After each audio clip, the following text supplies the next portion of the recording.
Hi, I'm Ella, and today I'm doing a Q&A with Ibrahim Snoopy about his documentary Khartoum. And Snoopy, first of all, I would really like to thank you for your intimate and very powerful film. And we would like to ask you, how did you come up with the idea to make this film?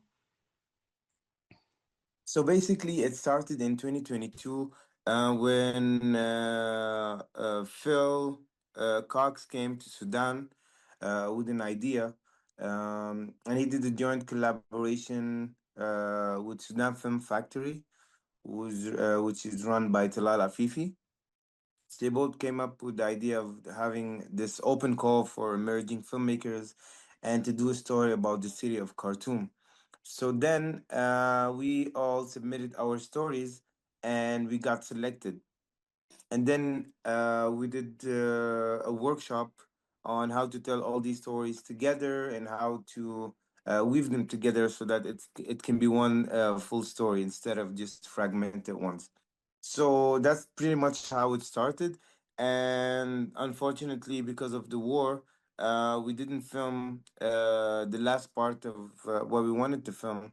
Uh, so we had to change the whole idea. And now also this factor of the war, a full-scale war, and everyone became displaced.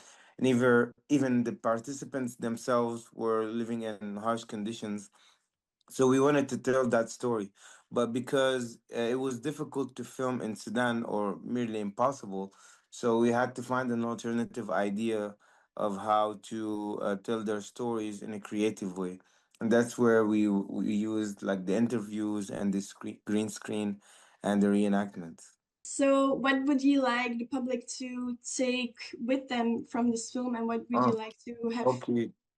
like an awareness around the war in Mhm. Sudan? I think because there's some kind of a media blackout or like intentionally not covering a lot about Sudan. So, and whatever information's out there, sometimes it's misleading. So when you watch the film Khartoum, you will have a general idea of how Sudan was in the last 50 years and what recently happened in a clearer way. And um, the opposite of what's out there is that it's a civil war, but it's not actually. It's these two war factions fighting for power.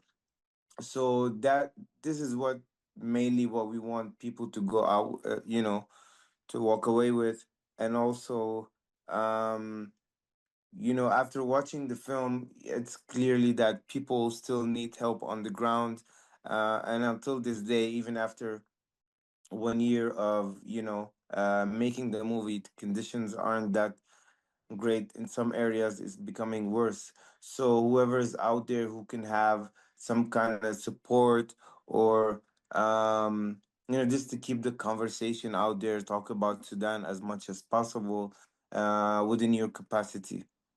And how do you view the role of specific, documentaries as a tool for raising awareness in, an era when very many conflicts are forgotten? I think that documentary is also a huge platform for awareness away from the media, the news also, and because sometimes documentaries travel way broader than the news, right? Mhm. And a big um uh uh uh, uh what's the word? A clearer way is through our film because it's been screened all over the world, and more people are now knowing about Sudan and what's happening out there. Whether the news sometimes can be limited around a specific region, so our film is a proof that how films can travel, and it's timeless Mhm. mainly because it's not like an overnight news where you have to know what's happened yesterday or today or recently, but it's ongoing. And when we finished the film somewhere around 2024, and the war was still ongoing. And after the release in 2025, the worst was still happening, and right now as we speak it's still happening, so it's a continuous thing. So movies actually, um, I'm taking our film as an example because I've seen like the impact that the movie had, where all these different institutes and festivals and entities and even groups from the community want to screen the film, not because of a commercial purpose but because they want to raise awareness on Sudan. And everyone plays plays his own role, and sometimes you don't get results immediately, but at least sparking that debate and keeping the conversation alive is a big win to the campaign. Yeah, it's very important. So has this project changed your own perspective on documentary filmmaking, or I mean, I've been reading a lot for the last few years, like about how documentaries can impact communities and how they can change laws and all of that. And I think that it might be a bit difficult to change laws in Sudan or have an internal impact at the moment. But abroad, like internationally, we can see that the film is, changing a lot of people's perspective on Sudan and all the misconception that they had.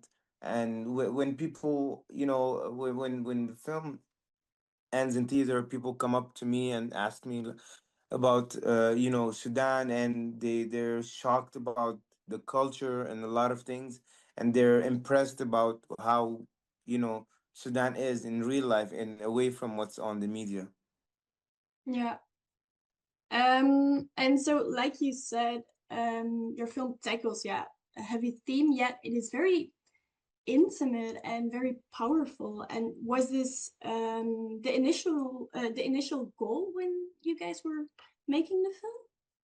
Yeah, the initial goal was to tell personal stories, like from different perspectives: the kids, the young guy, the lady, and the old man.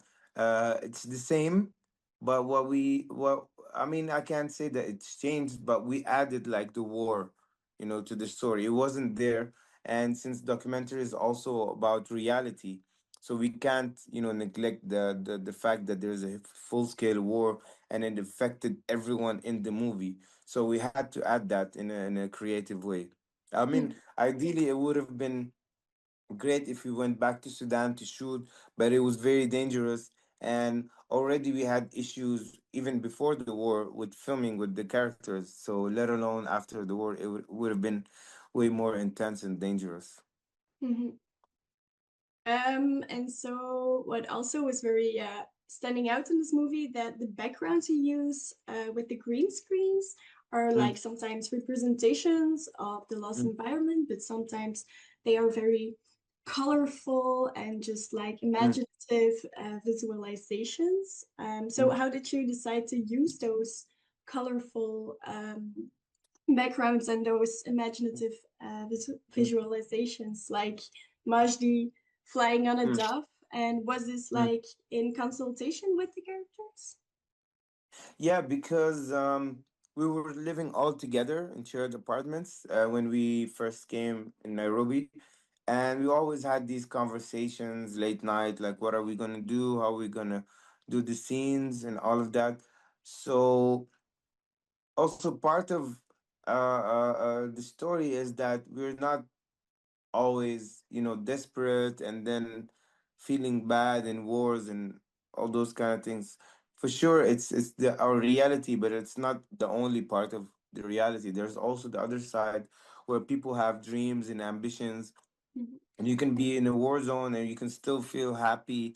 You can have a birthday, you can have a wedding in the war zone, so it's not just about being sad. So part of their storytelling was that they had dreams and ambitions right before the war, and they still have it in their mind that one day they want to accomplish that. So we wanted to, as much as possible, get in their characters deeper and what are they thinking about while all this was happening. So they started to talk about, their dreams, and Jawad wanting to be to go to Hollywood, and Maidi to, just fly around the city. So it was a great combination of like dream and reality both together.